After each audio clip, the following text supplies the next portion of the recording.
Desire by James Stephens.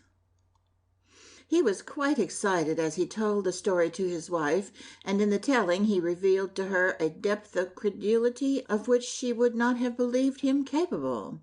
He was a hard-headed man, and conducted his business on hard-headed principles.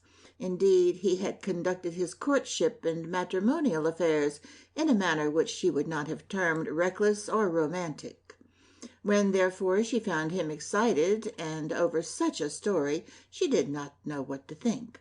She ended by agreeing with him, not because her reason was satisfied or even touched, but simply because he was excited, and women generally welcome anything which disturbs or varies the dull round of use and wont, and will bathe in excitement whenever they get the chance. This was the story he told. As he was walking down Grafton Street to lunch, a motor car came spinning down the road at a speed much too dangerous for that narrow and always congested thoroughfare. A man was walking in front of him, and just as the car came behind, this man stepped off the path with a view to crossing the road. He did not even look behind as he stepped off. Her husband on that moment stretched forth a long muscular arm that swept the man back to the pavement 1 second before the car went blaring and buzzing by. "If I had not been there," said her husband. The two men grinned at each other, her husband smiling with good fellowship, the other crinkling with amusement and gratitude. They walked together down the street, and they had lunch together. They sat for a long time after lunch, smoking innumerable cigarettes, and engaged in a conversation which she could never have believed her husband would have stood for 10 minutes. And they parted with an expressed wish from her husband that they should meet again on the following day, and a wordless smile from the man. He had neither ratified nor negatived the arrangement. "I hope he'll turn up," said her husband. It was this conversation had excited her man, for it had drawn him into a mental atmosphere to which he was a stranger, and he had found himself moving there with such ease and pleasure that he wished to get back to it as often and with as little delay as possible. Briefly, as he explained it to her, the atmosphere was religious, and while it was entirely intellectual, it was more heady and exhilarating than the emotional religion to which he had been accustomed and from which he had long since passed. He tried to describe his companion, but had such ill success that she could not remember afterwards whether he was tall or short, fat or thin, fair or dark. It was the man's eyes only he succeeded in emphasizing, and these, it appeared, were eyes such as he had never before seen in a human face. That also, he said, was a wrong way of putting it, for his eyes were exactly like everybody else's. It was the way he looked through them that was different, something very steady, very ardent, immensely quiet and powerful was using those eyes for purposes of vision. He had never met anyone who looked at him so directly, so comprehendingly, so agreeably.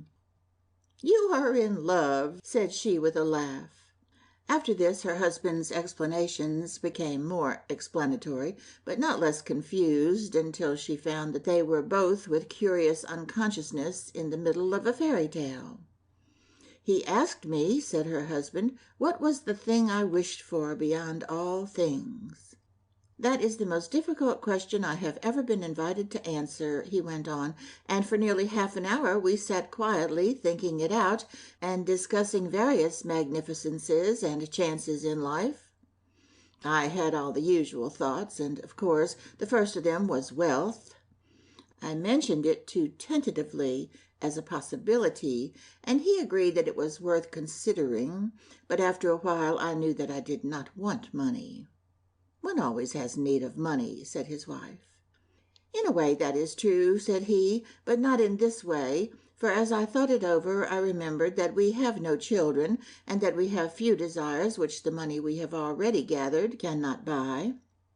Also, we are fairly well off. We have enough in the stocking to last our time, even if I ceased from business, which I am not going to do, and in short, I discovered that money or its purchasing power had not any particular advantages to offer."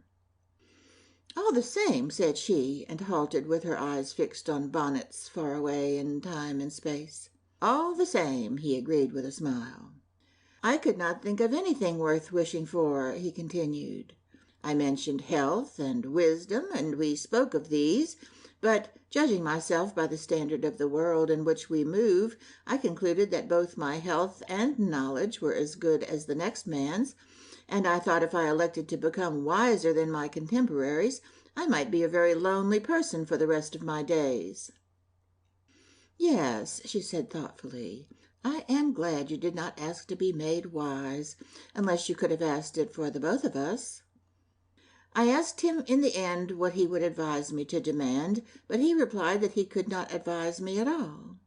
"Behind everything stands desire," said he, "and you must find out your desire." I asked him then, if the opportunity came to him, what he would ask for, not in order that I might copy his wish, but from sheer curiosity. And he replied that he would not ask for anything, and I was about to adopt that attitude.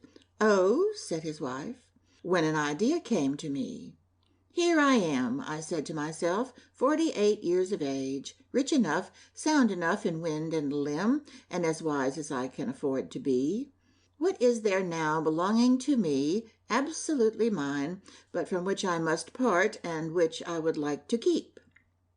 And I saw that the thing which was leaving me day by day, second by second, irretrievably and inevitably, was my 48 years. And I thought I would like to continue at the age of 48 until my time was up. I did not ask to live forever or any of that nonsense, but I asked to be allowed to stay at the age of 48 years with all the equipment of my present state unimpaired. "You should not have asked for such a thing," said his wife, a little angrily. "It is not fair to me. You are older than I am now, but in a few years this will mean that I shall be needlessly older than you. I think it was not a loyal wish." "I thought of that objection," said he, "and I also thought that I was past the age at which certain things matter, and that both temperamentally and in the matter of years I was proof against, well, say, feminine attractions, or femininity of any kind. It seemed to me to be right, so I just registered my wish with him." "What did he say?" she queried. "He did not say anything. He just nodded and began to talk again of other matters, religion, life, death, mind, a host of things, which, for all the diversity they seem to have when I enumerate them, were yet one single theme. I feel a more contented man tonight than I have ever felt," he continued, "and I feel in some curious way a different person from the man I was yesterday."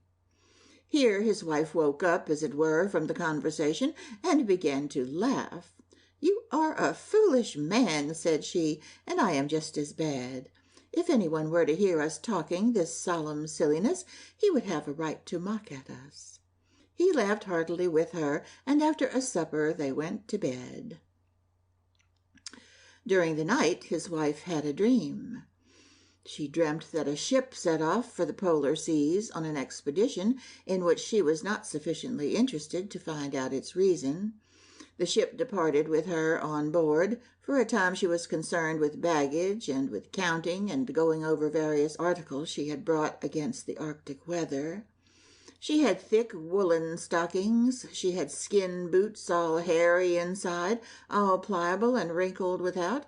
She had a great skin cap shaped like a helmet and fitting down in a cape over the shoulders. She had even, and it did not astonish her, a pair of very baggy fur trousers. She had a sleeping sack. She had an enormous quantity of things, and everybody in the expedition was equipped, if not with the same things, at least similarly. These traps were an unending subject of conversation aboard, and although days and weeks passed, the talk of the ship hovered about and fell continually into the subject of warm clothing. There came a day when the weather began to be perceptibly colder, so cold indeed that she was tempted to draw on these wonderful breeches and fit her head into that most cozy hat, but she did not do so, For, and everybody on the ship explained it to her, it was necessary that she should accustom herself to the feeling of cold, and she was further informed the chill which she was now feeling was nothing to the chill she would presently have to bear. It seemed good advice, and she decided that as long as she could bear the cold she would do so, and would not put on any protective covering. Thus, when the cold became really intense, she would be to some degree ready for it, and would not suffer so much. But steadily and day by day it became colder, and now they were in wild and whirling seas, wherein great green and white icebergs went sailing by, and all about the ship little hummocks of ice bobbed and surged, and went under and came up, and the gray water slashed and hissed against and on top of these small hillocks. Her hands were so chilly that she had to put them under her armpits to keep any warmth in them, and her feet were in a worse condition. They had begun to pain her, so she decided that on the next day she would put on her winter equipment and would not mind what anybody said to the contrary. "It is cold enough," said she, "for my Arctic trousers and my warm soft boots and my great furry gloves. I will put them on in the morning." For it was then almost night, and she meant to go to bed at once. She did go to bed, and she lay there quite cold and miserable. In the morning she was yet colder, and immediately on rising she looked about for the winter clothing which she had laid ready by the side of her bunk the night before, but she could not find them. She was forced to dress in her usual rather thin clothes, and having done so she went on deck. When she got to the side of the vessel, she found that the world about her was changed. The sea had disappeared. Far as the eye could go was a level plain of ice, not white, but gray, and over it there lowered a sky gray as itself and of almost the same shade. Across this waste there blew a bitter and piercing wind, so that her ears tingled and stung. No one was moving on the ship, and the dead silence which brooded on the snow lay heavy and almost solid on the vessel. She ran to the other side, and found that the whole ship's company had landed and were staring at her from a little distance of the land, and these people were as silent as the frozen air, as the frozen ship. They stared at her, and made no move, and made no sound. She noticed that they were all dressed in their winter furs, and while she stood, ice began to creep into her veins. One of the ship's company suddenly strode forward a few paces and held up a bundle in his mittened hand. She saw the bundle contained her clothes, her broad furry trousers, her great cozy helmet and gloves. To get from the ship to the ice was painful but not difficult, for a rope ladder was hanging against the side, and down this she went. The rungs felt hard as iron, for they were frozen stiff, and the touch of those glassy surfaces bit into her tender hand like fire.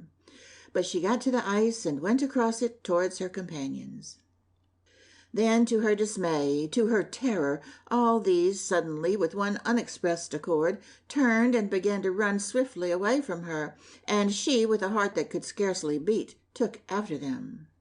Every few paces she fell, for her shoes could not grip on the ice, and each time she fell those monsters stood and turned and watched her, and the man who had her clothes waved the bundle at her and danced grotesquely, silently. She continued running, sliding, falling, picking herself up, until her breath went, and she came to a halt, unable to move a limb further, and scarcely able to breathe, and this time they did not stay to look at her.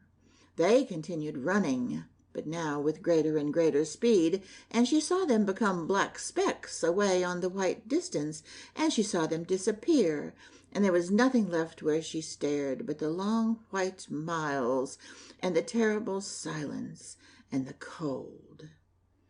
How cold it was! And with that there rose again a little wind, keen as a razor, which whipped into her face, swirled about her ankles like a whip, and stabbed under her armpits like a dagger. "I am cold," she muttered. She looked backwards whence she had come, but the ship was no longer in sight, and she could not remember in what direction it lay. Then she began to run in any direction.